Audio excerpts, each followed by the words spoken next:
it's a bit rolly. Don't know if you can quite see Larastinga in the background behind us. Wind's not too bad. We've got 17 knots apparent, about 20 knots of true wind at the moment. But the idea is to get as far south of this island as we can and get out of this wind acceleration zone that's around the bottom of the island. Hopefully then the sea state will calm slightly. Whoa! Just sliding down a big wave there. And another one. Way. And we've had constant seas of about just over 2.5 metre seas. There goes another one.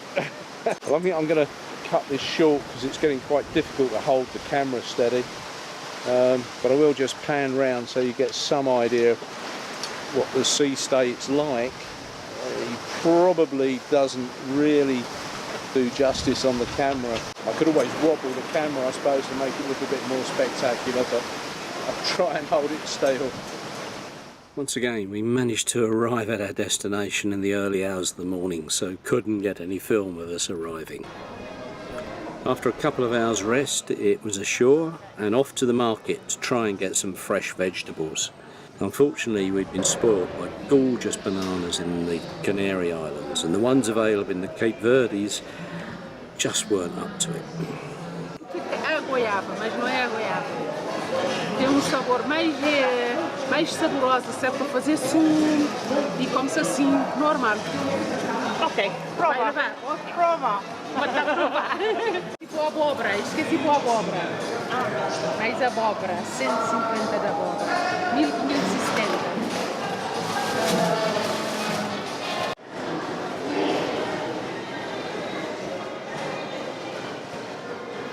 We've just topped up some internet here at CV Mobile in Mandela, and this gives us steam-driven internet. Is it 3G or 4G? None of the above, sir. So we just have to see how well it goes. Wandering around the streets today here in Mondello, we've come across this place, which is the Palace, and it's right in the middle of the town. And it's very busy here today. Lots of people, very bustly, lots of cars going around, quite noisy. Even with a Christmas tree and Christmas lights all around the town and tinsel everywhere, it just didn't feel like Christmas. It was too hot.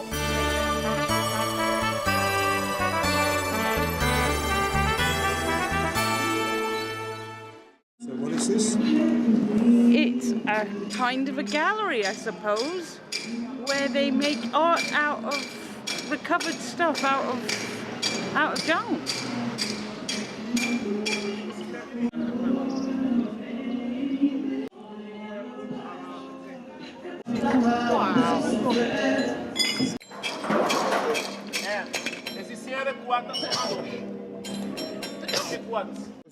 Ele é de fim de ano.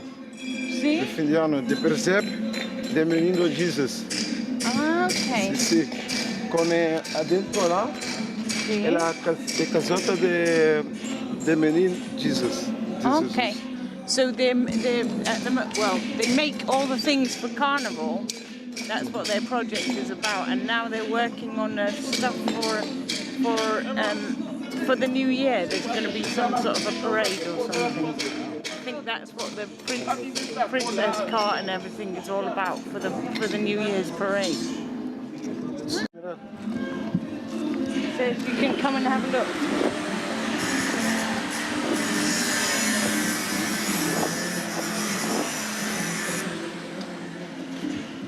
Aqui é, por exemplo, de menino Jesus. See, okay, so they're making like a little manger here. Agora vamos aplicar tudo dentro. Sim, primeiro por Natal, Depois por Carnaval. 17th of February is Carnival here. All the money that they get from donations for people like us who come visit goes in their tin, and each day they make a meal for all the team that works here.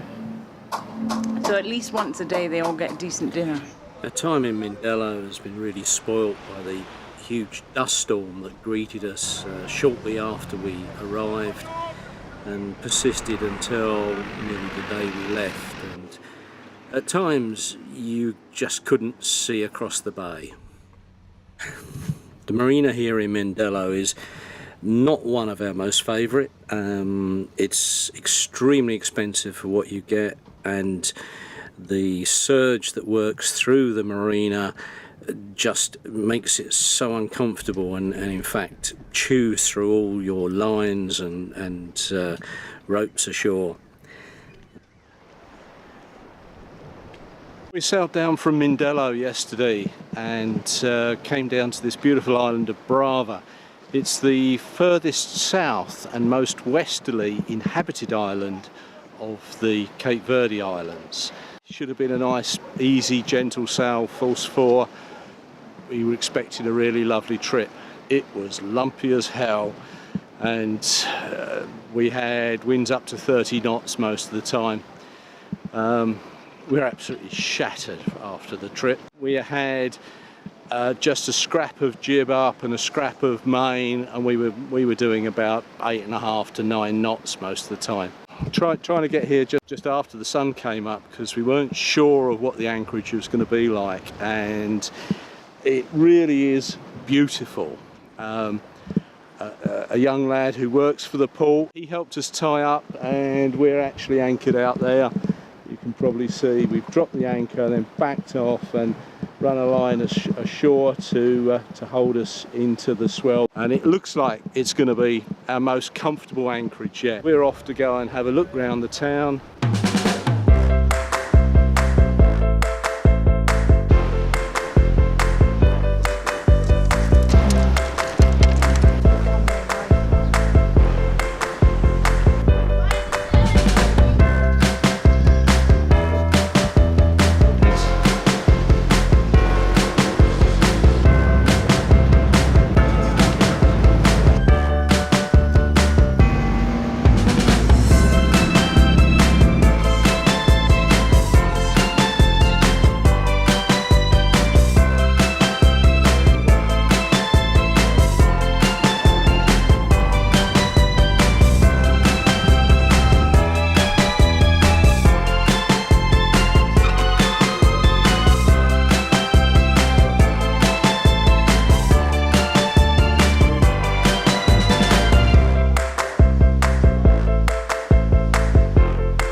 This is what's left of the airport on Brava.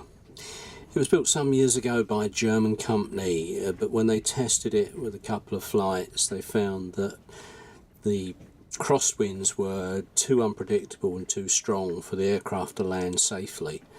And it's gradually over the years fallen into disrepair, and we can see here a large hole at the end of the runway where the sea is now undermining the foundations of the runway itself. Let's see if one of these have some water. This one is quite empty. So there's no contingency plan for bringing water in? The government is trying. The government is poor. They are trying to get funds from other countries to help. It's kind of hard for the government. It's a lot here in the country that needs to be done. The water is one of the main things that needs to be looked at. And when is it due to rain next? When are you? It will be in June of this year, so between June till around November. And how many days of rain did they get this year? This year, to about 2 days of rain.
So here we are at the local gas station, and all the gas comes in these barrels in the port where a boat is at the moment, and then they haul them up here and empty them into the tanks, and that's the only way they get fuel on the island. It all has to come in 45-gallon drums. All too soon it was time to jump in the dinghy, get ashore and go and check out. We've really enjoyed our time here on Brava. It's a fabulous little island, well worth the visit, and we do sincerely hope that the government and the locals can get together and get their water problems sorted out so the island can progress forward with its tourism industry. Thanks for watching. Don't forget, give us a thumbs up and subscribe. We really need all those subscribers. Join us on our next episode where we cross the Atlantic and finally arrive in Brazil.